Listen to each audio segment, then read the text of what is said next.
of the canal of the greater, and here for the lesser petrosal nerve, and groove for the lesser petrosal nerve. These nerves, they go through the petrosal part and runs to the anterior side. Then on the superior margin we have groove for the superior petrosal sinus. This one groove for superior petrosal sinus. Again for vein, petrosal sinus. Posterior side. First of all, here we have this one, internal acoustic meatus and internal acoustic opening. Similarly like this one, external, here internal. This one for the nerves, for the vestibular cochlear nerve and the facial nerve. They run here. Below, here we have petrosal fossa. Then you see this structure. It's look like the shell, which rise and cover this part. You see? It's look like the shell. This squama. This is small squama which cover the and forming here fish. You see this structure? It's from the again related to the ear, inner ear, and we call this opening which under this, it's look like the fissure, but we call it foramen. External opening of the vestibular aqueduct. External opening of the vestibular aqueduct. Aqueductus vestibule, it's part of the inner ear. It has aqueduct finishing with the endolymphatic sac. Endolymphatic sac located here. It's sac, it's like little small space. So it's surrounded with this body tissue. So it's external opening of the vestibular aqueduct here. Then posterior margin. You see posterior margin. On this margin we have this notch, jugular notch, and jugular notch turn to the inferior surface. We have jugular fossa here.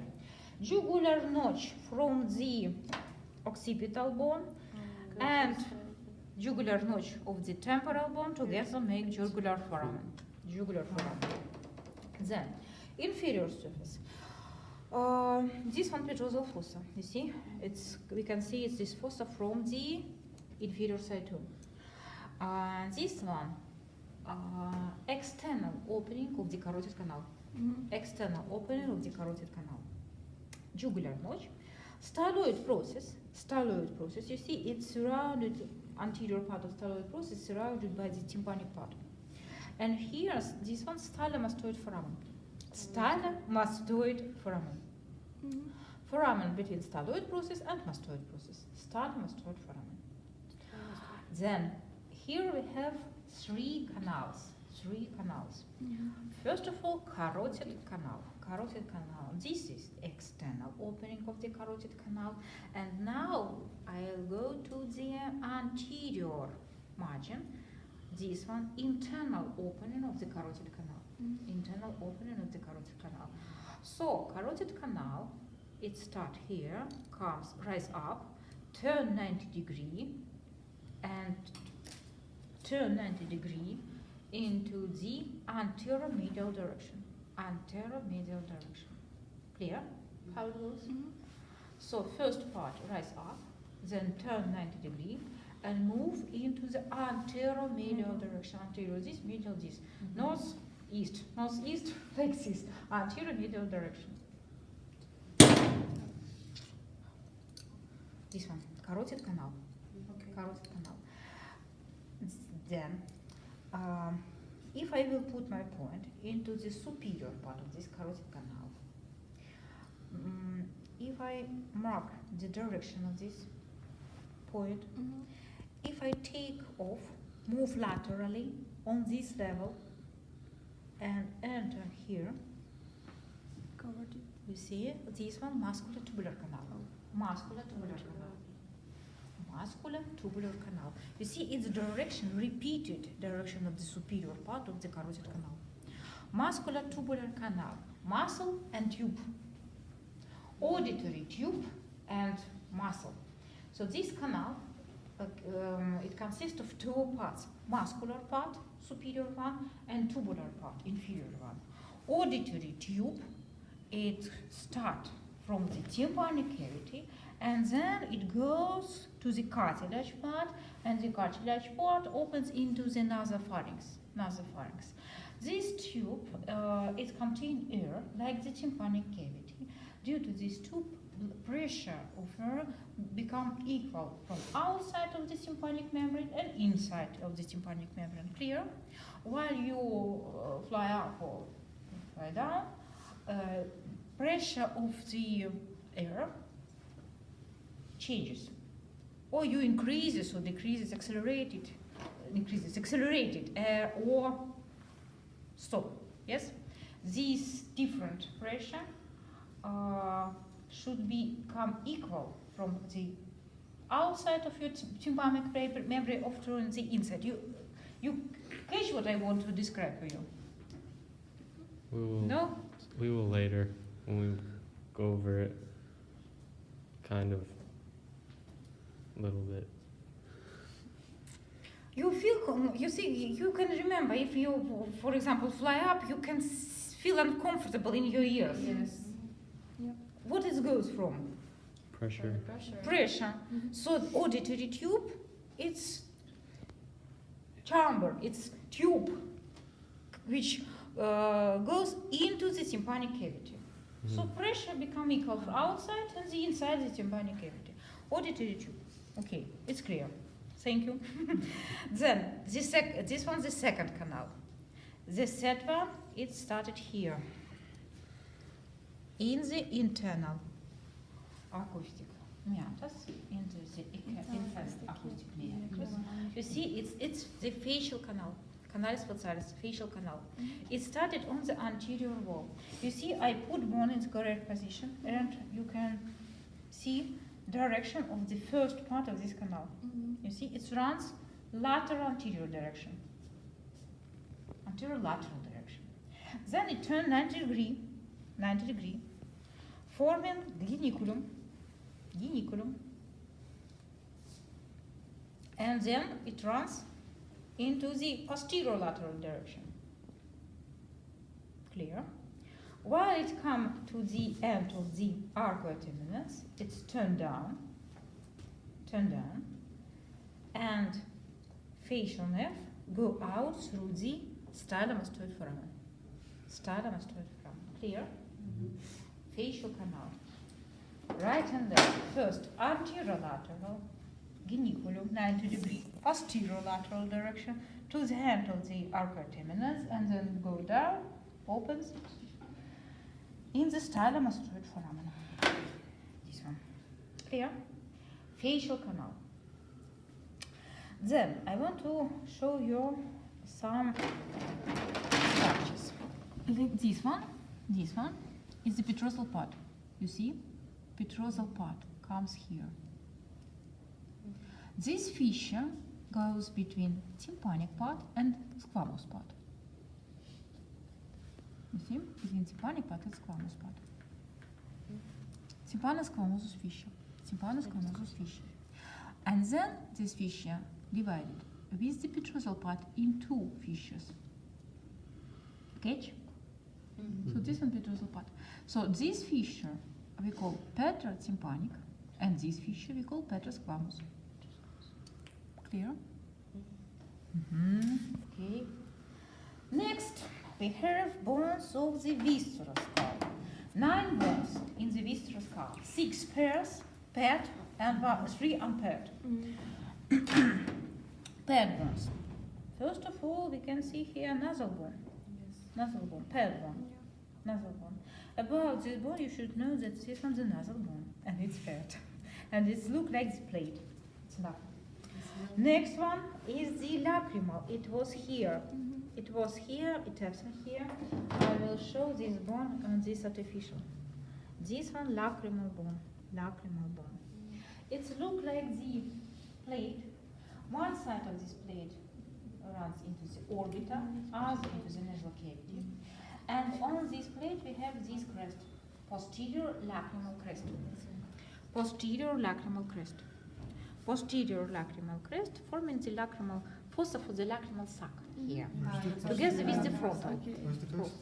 here, this one, posterior lacrimal crest. So as we have So that's the posterior anterior. lacrimal crest, we should have anterior.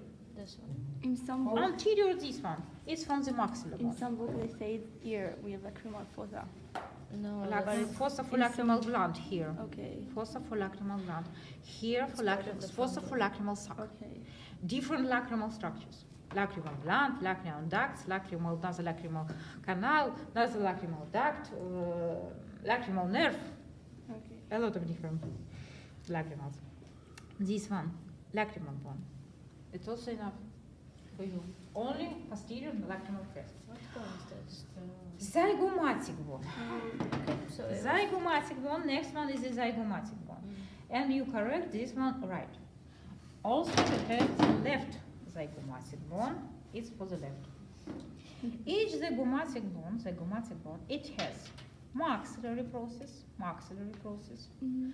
Maxillary process. It's like the triangular shape end of this bone. You see, Yeah. it's here like this. It's triangular shape. This one. The Maxillary this? process. It goes to the maxillary. Yes. Maxillary. Then we have frontal process. You see, two these processes limited this surface. This surface, which we call orbital surface. You Mhm. see, it's forming the orbital. From one side, maxillary process for this surface, Orbital. concave, and the other is a frontal surface. So the third process is this temporal to the temporal bone. So correct anatomical position for this is it makes this part of the face. So it has three processes: frontal, maxillary, and temporal, and three surfaces. This one we can say anterior or facial surface, orbital surface, and this surface which goes to the temporal fossa, temporal surface. Clear? Temporal surface. So the temporal fossa. On these surfaces we can find three foramens. This one, zygomatica orbital foramen. This one, zygomatica temporal foramen, and zygomatica facial foramen. Like the surface, but first zygomatica and the surface, facial foramen. It's for the nerves and arteries. Zygomatica. Third one, the third one. Fourth, it's inferior nasal concha.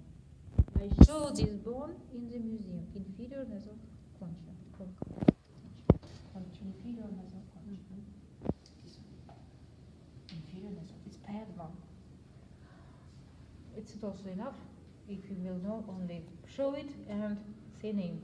Inferior nasal concha. This one. And the last two bones, maxilla, and palatine bone. It's a little bit more complicated this previous one. This basement show us two bones together, maxilla and palatine bone. Palatine bone, it's marked here, highlighted here with the pink. Mhm. This one, palatine bone. First we start with the maxilla. Maxilla, it has body. It's also contain chamber, you see, maxillary sinus, Geimer sinus, maxillary body, and processes. This one, alveolar process to the dental alveolar process. This one, frontal process, you see, Mhm. it's articulated with the frontal bone. This one, zygomatic process articulated with the zygomatic bone. And this process, which makes the heart palate, palatine process. Body, it has surfaces. Superior surface, it's for the orbital surface. It has infraorbital margin. That was supra, here infraorbital margin. On the orbital surface, infraorbital groove, infraorbital canal, which this canal opens on the anterior surface. So now anterior surface. We have infraorbital foramen. Below this foramen here we have canine fossa. Mhm. This one. And this one, nasal notch will make piriformis aperture here. Nasal notch limited, no, it's finished here like the anterior nasal spine. Then this surface is the infratemporal surface. You see, this surface goes to this fossa. This fossa we call infratemporal. On this infratemporal surface, we have the maxillary tube, this one, and some foramens. You see these foramens? These alveolar canals, and these foramens are openings of this canal. Alveolar canals to the arteries and nerves which supply the molars of superior jaw. For the posterior superior alveolar canals to this. Then on the back side we have this groove, greater palatal groove, greater palatal groove. I will describe next lesson this, but I want to show here for you also. You see this one, greater palatal canal, greater palatal canal. You see, it's this canal located between maxilla, palatal bone, and pterygoid process. Use this canal, you meet on the pterygoid processes. Greater palatal canal. You see, three balls together make this canal. So here, you see, I can show on this model, this canal look like the. It's not. Sorry. Here it look like no groove. It look like the canal, also clear. But this one pink is a pyramidal spot. If we will add the pterygoid process, it's like this. It will also, from the greater palatal groove, make the posterior wall of this canal. Clear? These bone articulated together like this. So the greater palatal groove we can find on the pterygoid process, on the posterior side of the body of the maxilla, and on the palatal bone too. Then nasal surface. Here we have nasolacrimal or lacrimal groove, and this one aperture of the maxillary sinus. Aperture for the maxillary sinus, big one. On the frontal process, on the external side, we can find anterior lacrimal crest. Anterior lacrimal crest. Posterior on the lacrimal bone. Anterior lacrimal crest. On the inner side, we can find this crest and this crest. But this crest for the middle nasal concha, this crest place where the maxilla articulated with the inferior nasal concha. What is conchae crest, and this one ethmoidal crest. Ethmoidal crest. For the ethmoidal bone, like the middle nasal concha is part of the ethmoidal bone, and this one inferior nasal crest. Inferior nasal concha. So this one conchae crest. Here. Then alveolar part. Alveolar process, alveolar part. We have here, so first of all, alveolar yolks, and this one, alveolar dental alveoli.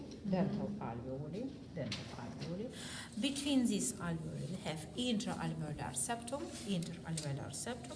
and this posterior to teeth, which has some more than one root, intraradicular septum. Okay. Palatal process. It's this one. You see, it has some crests from the lower part, palatal torus, and it rises here like the nasal septum. It makes the small part of nasal septum. This part we call nasal crest. This part is half of the incisor canal. Incisor canal it's here. You see, between two bones, and it opens into the nasal cavity. Okay, what else? I think that I finish with this bone. Palatal bone, this pink part. Palatal bone, it has two plates, perpendicular plate and horizontal plate. Perpendicular plate and horizontal plate. It's also paired bone.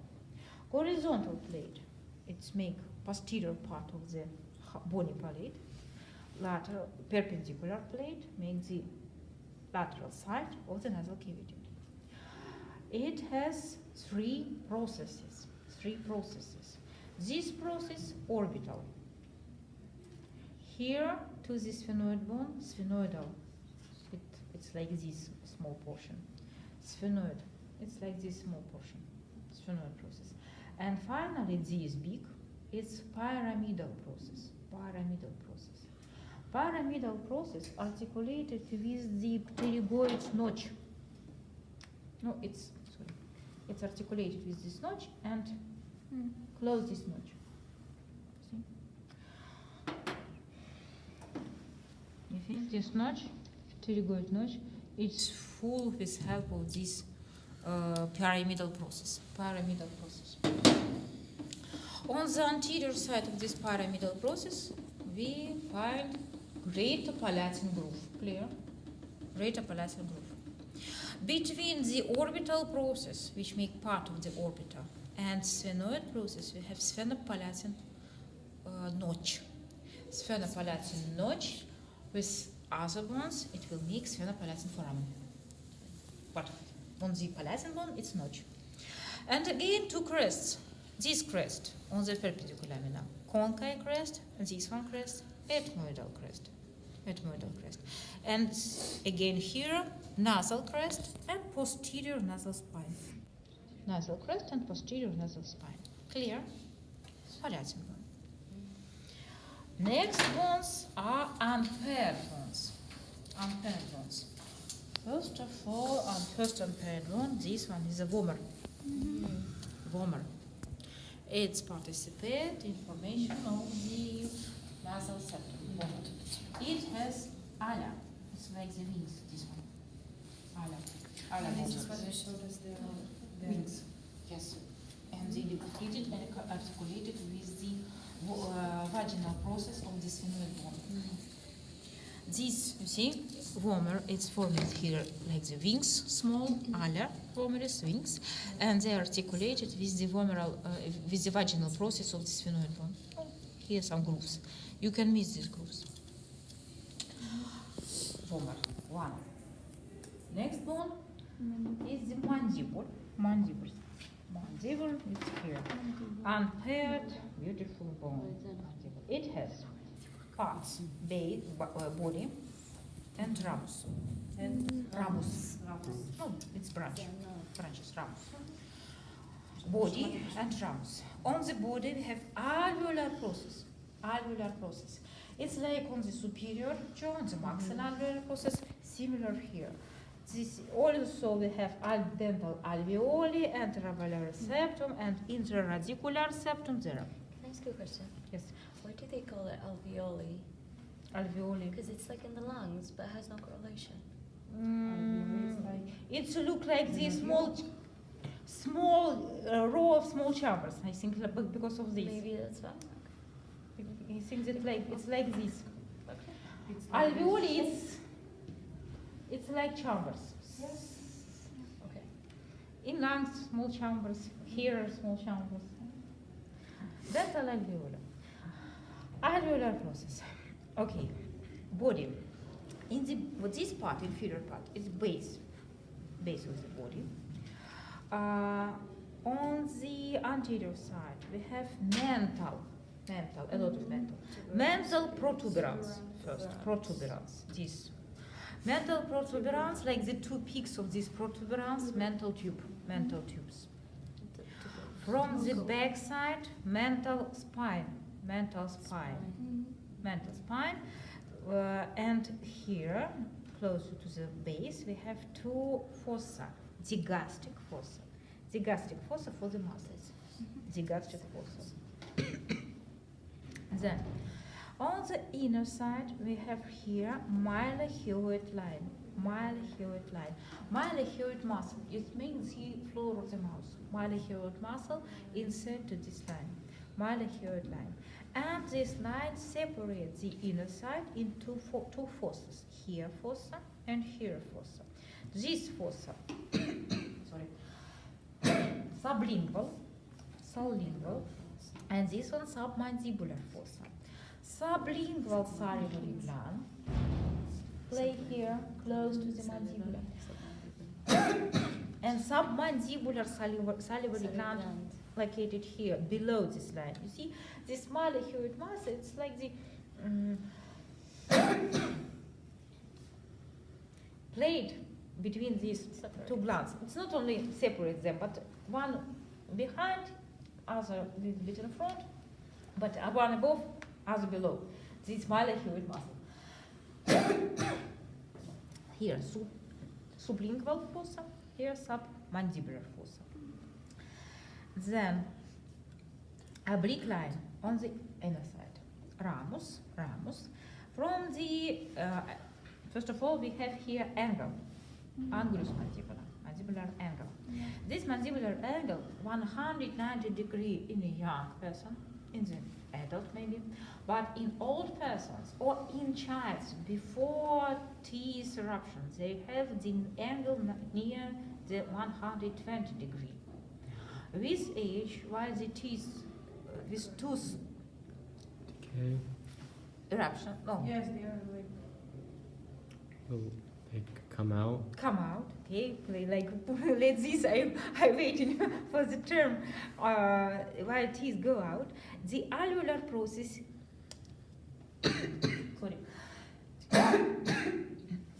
eliminate the bony bones stay without work, so bones disappear on this part. In the inferior jaw, on the superior jaw, alveolar process, and the crown of the dents. So 5 centimeters of face disappear. These 5 centimeters, face becomes shorter. Changes relationship between the mandibula and temporal bone. Mandibular go outward, the cheek become more curved and little bit rise up, and this angle become flat. This little bit about age-related changes of the skull. I mean age-related with the, in old persons. In young, newborn baby born without teeth, after the teeth eruption, the again changes this relationship between ramus and body. And this angle, first it was 120 degree, then it becomes like the 190 degree. Okay, angle. Outside, here we have mesenteric tuberosity. Mesenteric tuberosity. It's for the mesenteric muscle, insertion of the mesenteric muscle. Inside here we have pterygoid tuberosity. Pterygoid muscle inserted here, pterygoid tuberosity. Then ramus finish with the 2 processes, condyle process, and we call this condyle like the head of the mandibular head. This condyle, this one neck, head and neck. Here we have the malachioid fossa, mandibular notch, and this one coronoid process. Coronoid process. Coronoid, it goes from the crown. Coronoid process. Inner side, here we have mandibular canal. Mandibular canal. It has small plate, bony plate, lingula, which covers this canal. And here it's finished. This canal finished. We like the mental foramen. Mental foramen. Clear? No, I think that I finished with the mandibular. Okay. And the last one is the hyoid bone. Hyoid bone.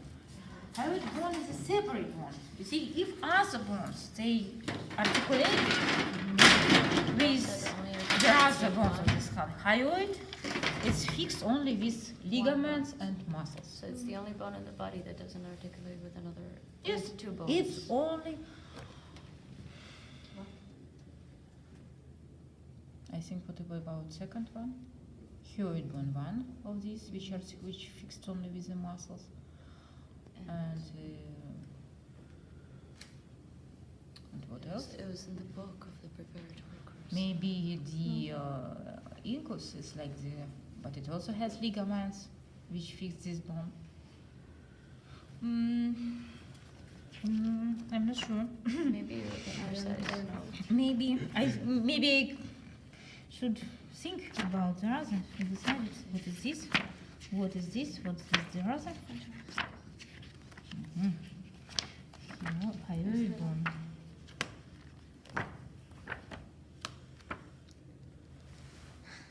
Maybe you're correct. I should. I can't decide what is it about. Here is this hyoid bone. You see, it's developed from the visceral arcs. It goes together with the muscles, with the organs which develop from all this region of the head.